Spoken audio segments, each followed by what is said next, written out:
Download कीजिए।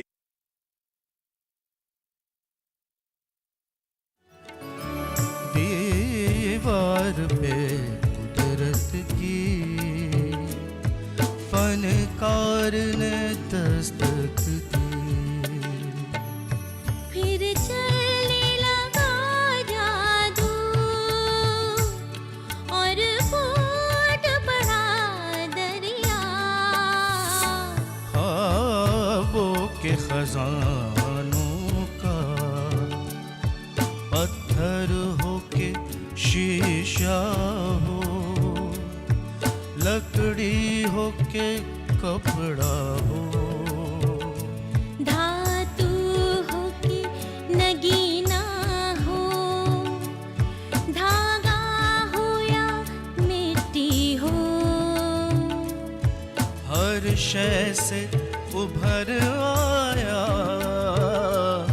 जीवन का नया चेहरा। फनकार के हाथों से काढ़े गए ये चेहरे, आईना हैरत है, तहरीरे शिफाकत है,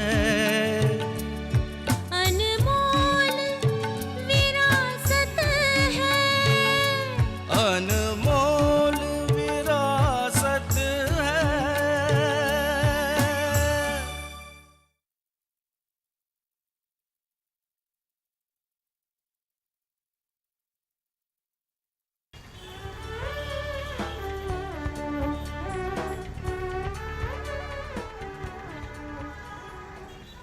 आपने मिठाइयों पर लगे उस चमकदार महीन कागज पे कभी तो गौर फरमाया होगा।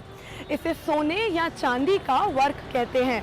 आप इसे एक छोटे से इलायची के दाने से लेकर लौंग, जर्दा, पान, सुपारी, हरे फल, सूखे मेवे, चटनियाँ, मुरब्बे और तो और देवी देवताओं की मूर्तियों पर भी सजा हुआ देख सकते हैं। ये चमकदार बारीक कागज जिसकी रंगत सोने या चांदी जैसी होती है, इसे बड़ी मेहनत से दस्तकार कूट कूट कर अपने हाथों से तैयार करता है। और ये सोने या चांदी का वर्क हमारी हिंदुस्तानी तहजीब का एक बहुत ही अहम हिस्सा है। मौका चाहे मजहबी हो या खुशी का, सोने या चांदी का वर्क वहाँ किसी न किसी रूप में हमेशा मौजूद रहता है। चांदी सोने के वर्कों से खाने की चीजें दिलकश और जाजिब नजर हो जाती हैं और साथ ही उनकी कीमत भी बढ़ जाती है। वर्कों को मुबारक भी समझा जाता है।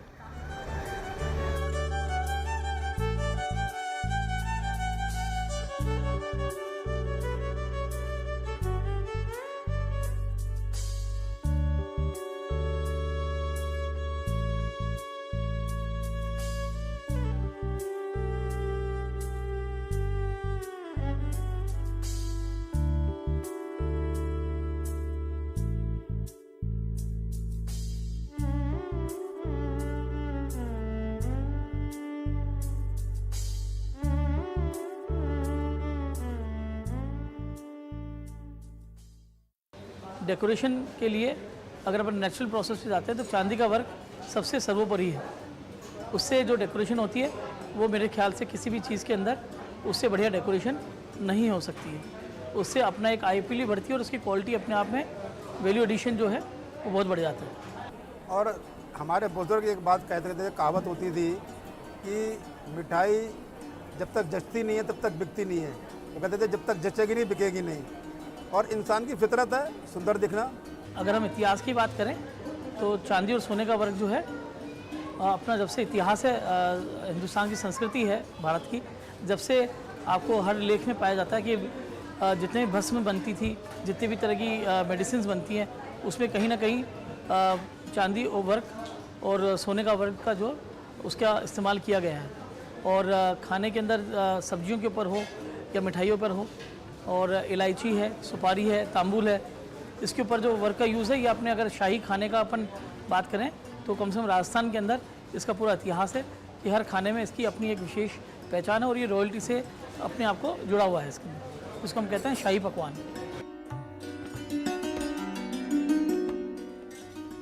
चांदी सोने के वर्कों में सेहत को फायदा पहुंचाने वाली खूबियां पाई जाती हैं। पहले जब हमारे किसी ज़माने में भस्में बनती थी, आयुर्वेदिक दवाइयाँ बनती थी, तो उसमें सोना चांदी का इस्तेमाल किया जाता था। तो उसी करके सोना चांदी के वर्कों का इस्तेमाल किया जाता है।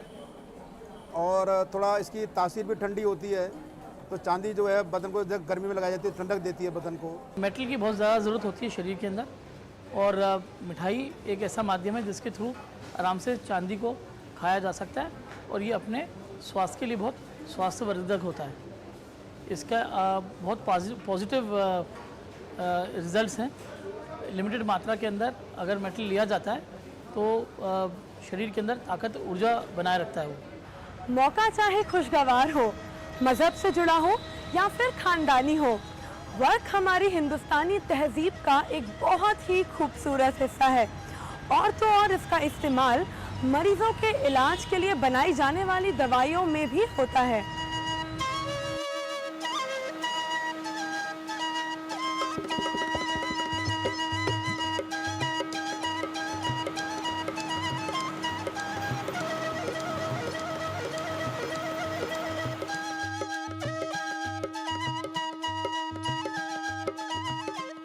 राजस्थान के जयपुर का पन्नीगरान मोहल्ला।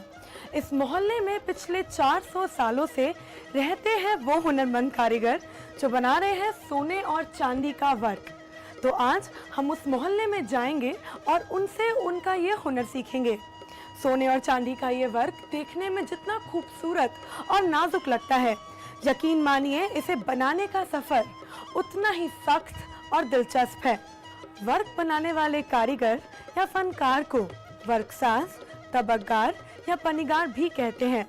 तो चलिए मेरे साथ पन्नीगरान मोहल्ले चल के देखते हैं कि आखिर कैसे बनता है सोने और चांदी का ये वर्क।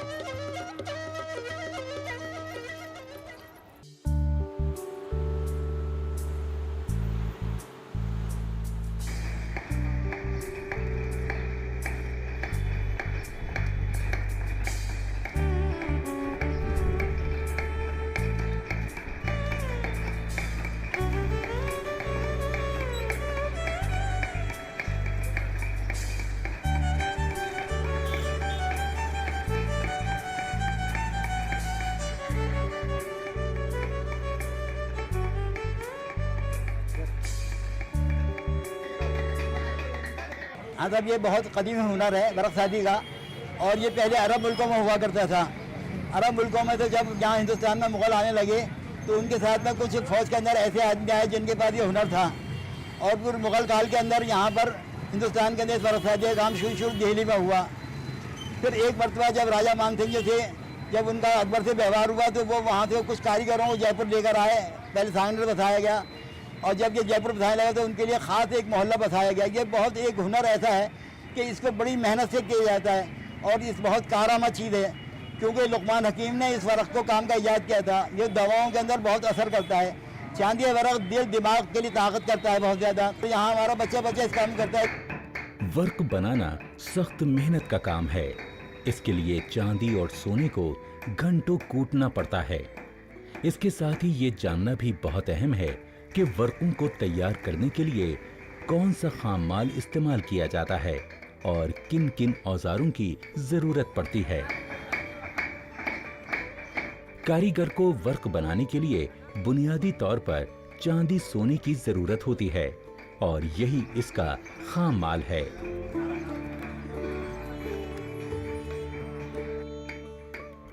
कारीगर को कूटने के लिए मजबूत सतह की जरूरत होती है।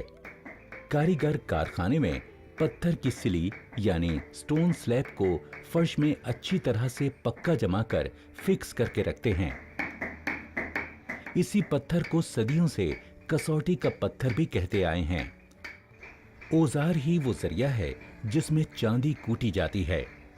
औजार पूरी इस बुकलेट यानी खुली कॉपी जैसे ढांचे को कहते हैं।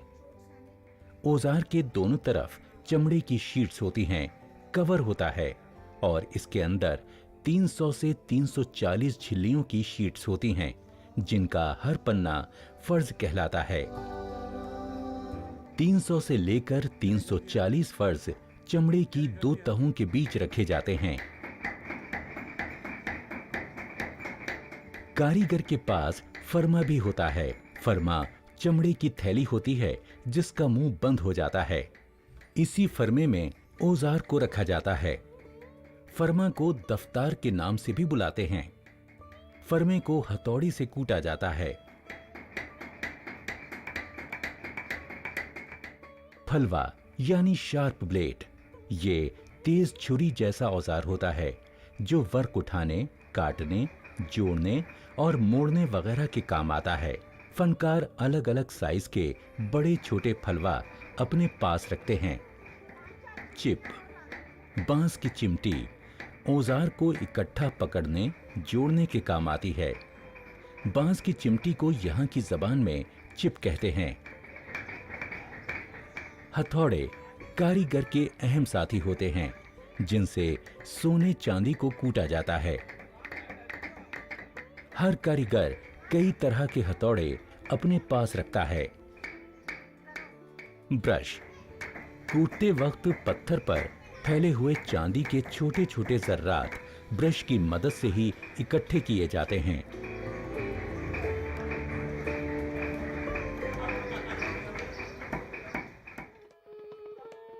आइए अब जानने और समझने की कोशिश करते हैं कि ये वर्क किस तरह बनाए जाते हैं। कारीगर 10 ग्राम चांदी से बनी लंबी लंबी धात की पट्टियां माल में खरीदते हैं जो बाजार में बनी बनाई मिलती हैं। ये चांदी के रिबन, पट्टियां मोटे चांदी के टुकड़ों से मशीन पर बनाई जाती हैं। कारीगर चांदी की लंबी लंबी पट्टियों को घुमाकर तकरीबन 1-1 इंच के टुकड़ों में काट लेते हैं। 10 ग्राम चांदी के टुकड़ों से 160 वर्क बनाए जाते हैं।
यहाँ लंबी चांदी की पट्टी को 1-1 इंच के 160 टुकड़ों में काट लिया गया है।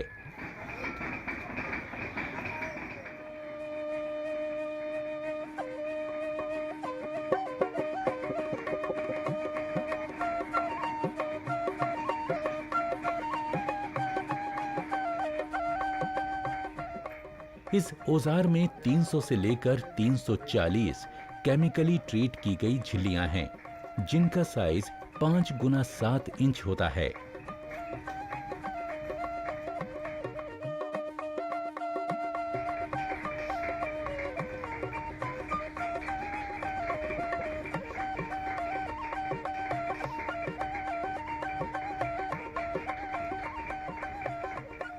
औजार में चांदी के टुकड़ों को उल्टी तरफ से रखना शुरू करते हैं। चमड़े के पिछले कवर से 6 से 10 फर्जों यानी शीट्स को खाली छोड़ दिया जाता है। इस तरह चांदी के टुकड़े रखने का सिलसिला जारी रहता है। हर चांदी का टुकड़ा रखने के बाद 2 फर्ज सफों को खाली छोड़ दिया जाता है। गौरतलब बात है कि औजार में चांदी के हर टुकड़े को पहले वाले टुकड़े के ऊपर रखा जाता है, ठीक उसी जगह पर जहां से इन्हें रखने की शुरुआत हुई थी, ताकि हथौड़े की चोट एक साथ चांदी के सभी टुकड़ों पर लगे। हर टुकड़ा बड़ी ही एहतियात के साथ उठाकर फर्श पर बिठाया जाता है।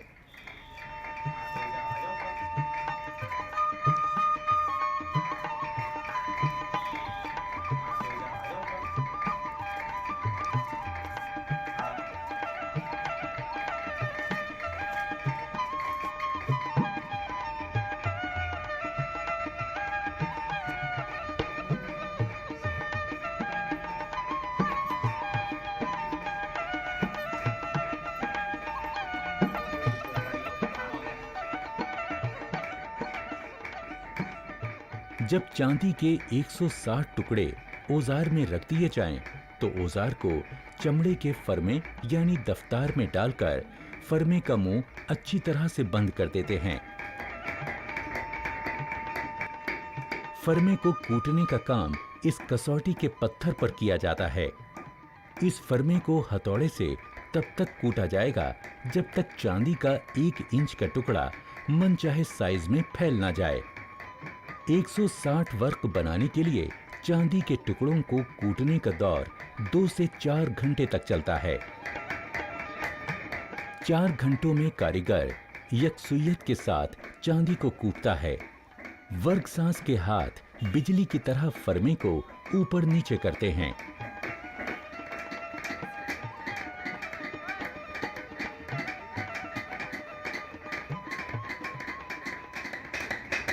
हथौड़ों से दबाव डालते डालते सैकड़ों बार फरमे को कई तरह से घुमाया जाता है, ताकि हथौड़े की चोट फैलती चांदी पर हर तरफ पड़े।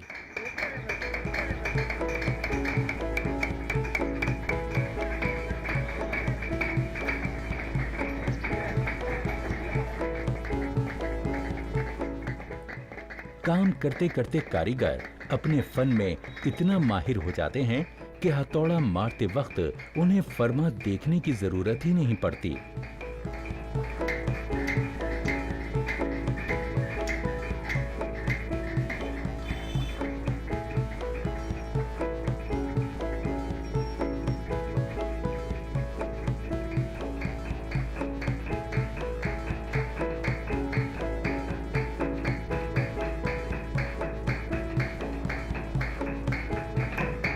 कारीगर का हाथ और उंगलियां हथौड़े से बेखौफ अपना काम तेजी से करती रहती हैं।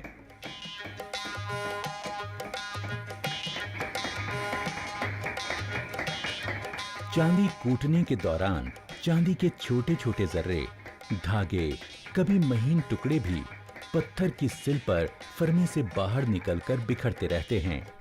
तबकदार इन जर्रात को नियारा के नाम से बुलाता है और ब्रश की मदद से उन्हें पत्थर के चारों तरफ बनी नालियों में जमा करता रहता है।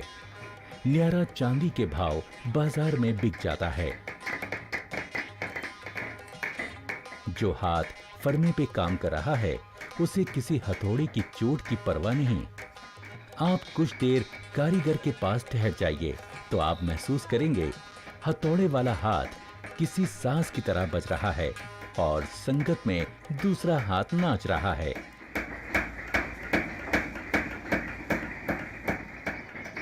वर्कसाज कुटाई के दौरान अलग अलग वक्त पर चांदी या सोने के वर्कों को बीच बीच में देखता भी रहता है। हस्बे जरूरत उन्हें फिर से फर्श पर रीसेट करता है, ताकि हथौड़ों से सही कुटाई हर तरफ हो सके।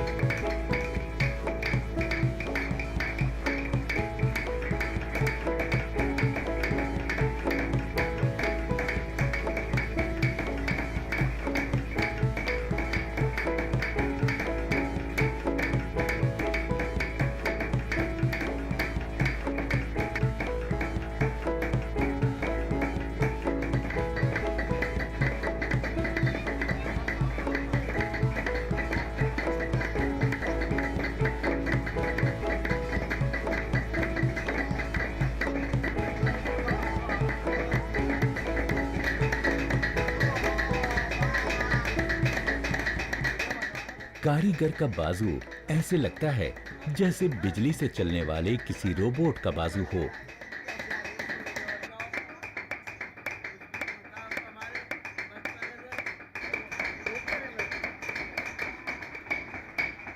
हथौड़ी की चोट में गजब की मशीनी ताकत है, जोर है, दबाव है, प्रेशर है।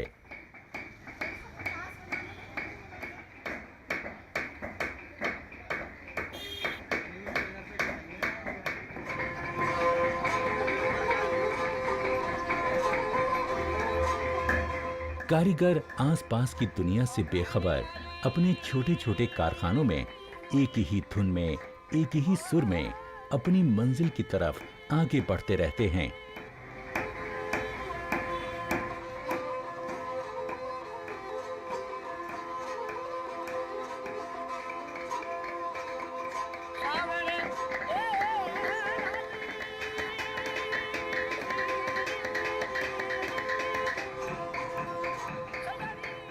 चांदी के छोटे छोटे टुकड़ों से महीन, बारीक, पतले, नाजुक, चमकीले पन्नों का सफर मुश्किल तो है, लेकिन नामुमकिन नहीं।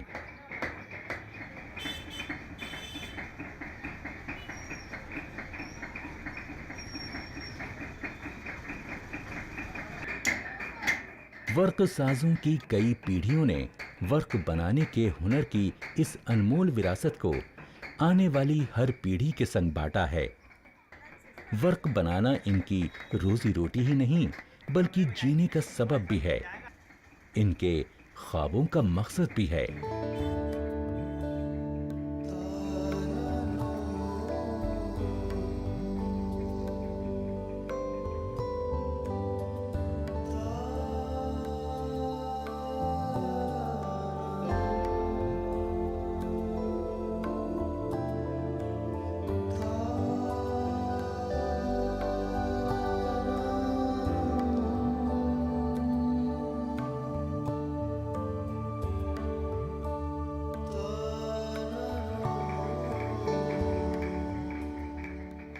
सोने के वर्क बनाने के लिए भी कुटाई इसी तरह की जाती है।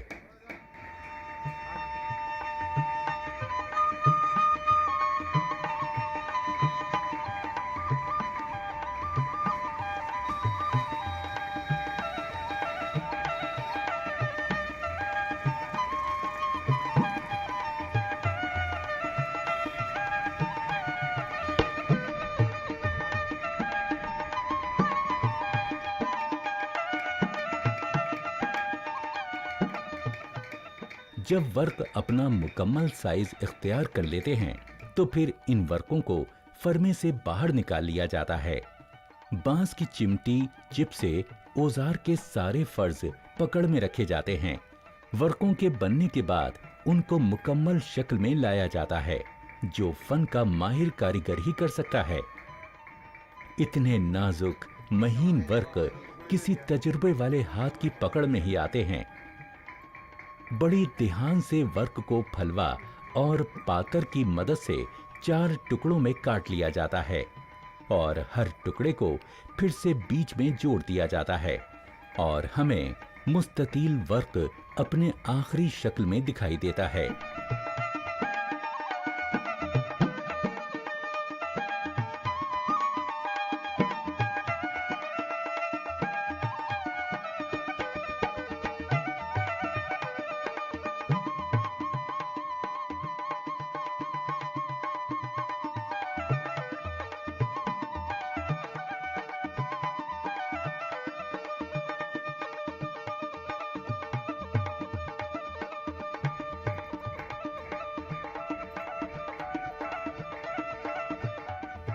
फन के इस मरहले में औरतों का बहुत बड़ा हिस्सा है।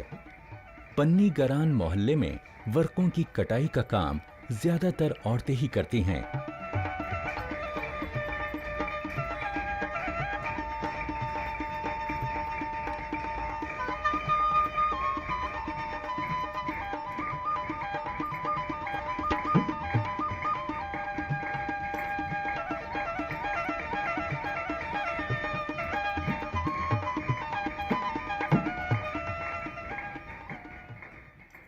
ये वर्क अब आखिरी पैकिंग के लिए तैयार हैं।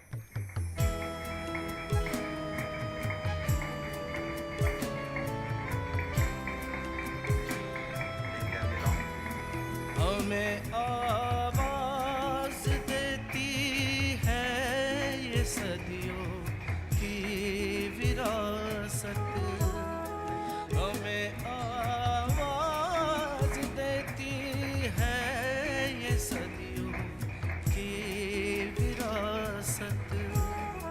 हमें महफूज रखो, हमें जिंदा रखो यारो, के हम हैं हुनर हिंदुस्तान के।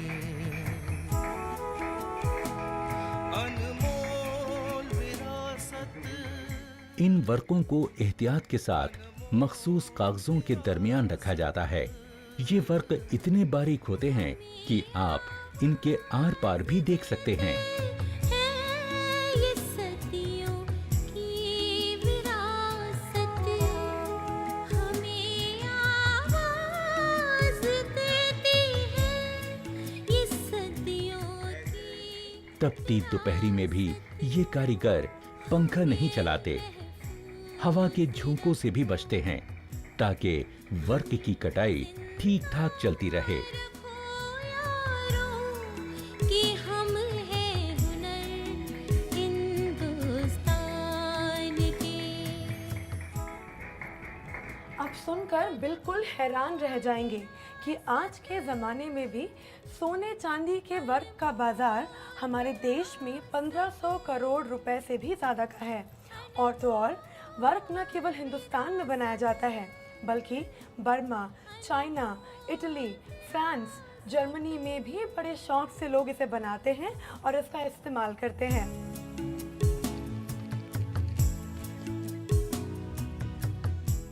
मुबारकबाद के मुस्तहिक हैं वो पुश्तैनी कारीगर जिन्होंने पीढ़ी दर पीढ़ी सोने और चांदी के वर्क बनाने की इस हुनरमंदी को जिंदा रखा है। इन फनकारों ने कीमती धातुओं को फैलाकर ऐसे सफ़े तैयार किए हैं जिन पर जिंदगी के वजन और वकार की कुछ ऐसी कहानियां लिखी जा चुकी हैं। ये सिलसिला जारी है और जारी रहेगा। ये कलाकार आज भी अपनी पुश्तैनी धरोहर को अपने दिल में समेटे हुए हैं। खैर, अब हम बहुत जल्द मिलेंगे किसी दूसरे शहर में। तब तक के लिए अलविदा।